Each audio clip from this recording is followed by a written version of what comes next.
Welcome students in one numerical one video series. My name is Ali Todi. आइए आज के lecture को start करते हैं। तो इस न्यूमेरिकल में जो हमसे कहा गया है वो हमने कंपेयर करके बनाना है इलेक्ट्रिकल और ग्रेविटेशनल फोर्सेस की वैल्यू को, मतलब इन दोनों में से किसकी वैल्यू ज़्यादा होगी। जो डाटा हमें गिवन है उसमें दो ऑब्जेक्ट्स हैं, दोनों ऑब्जेक्ट्स का मास सेम है और दोनों ऑब्जेक्ट्स पे सिमिलर चार्ज है और दोनों ऑब्जेक्ट्स एक दूसरे से 10 सेंटीमीटर के फासले पे हैं, डिस्टेंस पे हैं। आइए अब हम इसके सॉल्यूशन की तरफ चलते हैं। सॉल्यूशन में जो डाटा हमें गिवन है हमने उसको एक अरेंज्ड फॉर्म में लिख दिया है। m1 is equal to m2 which is equal to 10 grams which is equal to 1 into 10 raised to power minus 2 kilogram. Charge q1 which is equal to q2 which is equal to q which is equal to 2 into 10 raised to power minus 6 coulomb which is equal to 2 into 10 raised to power minus 5 coulomb.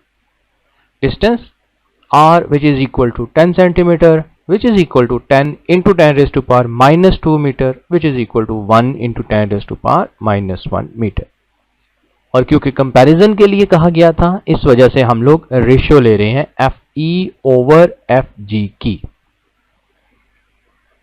आइए अब next slide पे चलते हैं। अब next slide पे हम लोगों ने सबसे पहले कूलम्स लॉ की मदद से इलेक्ट्रोस्टैटिक फोर्स को फाइंड आउट किया। कूलम्स लॉ का formula Q1 Q2 over R square.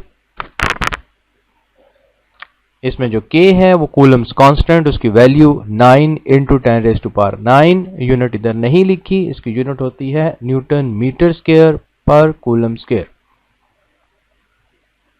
आगे Q1 की वैल्यू पुट की 2 into 10 raise to power minus 5, फिर Q2 की वैल्यू पुट की 2 into 10 raise to power minus 5, divide किया R की वैल्यू पे 1 into 10 raise to power minus 1 whole square. इसको आप कैलकुलेटर के थ्रू भी सॉल्व कर सकते हैं और इसको हम लोग मैन्युअली भी सॉल्व कर सकते हैं जैसे कि आपके सामने स्क्रीन पे हुआ है।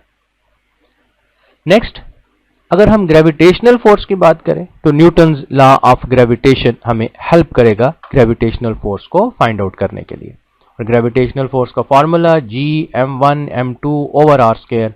इसमें G न्यूटन्स ग्रेविटेशनल कांस्टेंट, उसकी value 6.67 into 10 raise to power minus 11। ये वैल्यू हमें न्यूमेरिकल के डाटा में भी गिवन थी। m1 m2 की वैल्यू पुट की, सॉल्व किया और सॉल्व करने के बाद आंसर आया 6.67 into 10 raise to power minus 13 newton. इसको देख लीजिए, इसका स्क्रीनशॉट ले लीजिए। आगे जाने से पहले बच्चों, स्टूडेंट्स, हम लोग ऑनलाइन क्लासेस भी स्टार्ट कर रहे हैं, बल्कि हो चुकी हैं ऑनलाइन क्लासेस भी। आप लोगों ने मैट्रिक और FSC की ऑनलाइन क्लासेस अगर लेनी है, लाइव क्लासेस लेनी है वीडियो लेक्चर्स के अलावा, तो आप इस कॉन्टैक्ट पे जो आपकी स्क्रीन पे है +92 333 8650569 पे रब्ता कर सकते हैं। आप लोगों की सहूलत के मुताबिक ऑनलाइन क्लासेस को अरेंज किया जाएगा। आइए न्यूमेरिकल के बाकी हिस्से की तरफ। FE की वैल्यू हम लोगों ने कैलकुलेट की, that is 36 into 10 raise to power 1 newton. फिर FG की वैल्यू कैलकुलेट की 6.67 into 10 raise to power minus 13 Newton.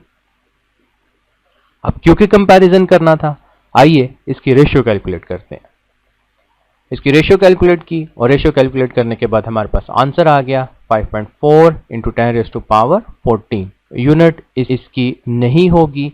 क्यों इसकी यूनिट नहीं होगी? क्योंकि ये सेम क्वांटिटी की रेशियो है और क्योंकि आंसर 1 से ज्यादा आया है तो हम कह सकते हैं कि कंपैरिजन का क्या आंसर निकला है कि इलेक्ट्रोस्टैटिक फोर्स की वैल्यू ज्यादा है ग्रेविटेशनल फोर्सेस से।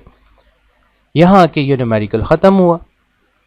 वीडियो को लाइक कीजिएगा, शेयर कीजिए अपने दोस्तों के साथ ज्यादा से ज्यादा, चैनल को सब्सक्राइब कीजिए। अपना फीडबैक कमेंट्स की फॉर्म में हमें ज़रूर दीजिए। आपके फीडबैक का हमें हमेशा इंतज़ार रहता है। अल्लाह ताला मेरी और आप सब लोगों की हिफाजत फरमाए। अल्लाह हाफिज़।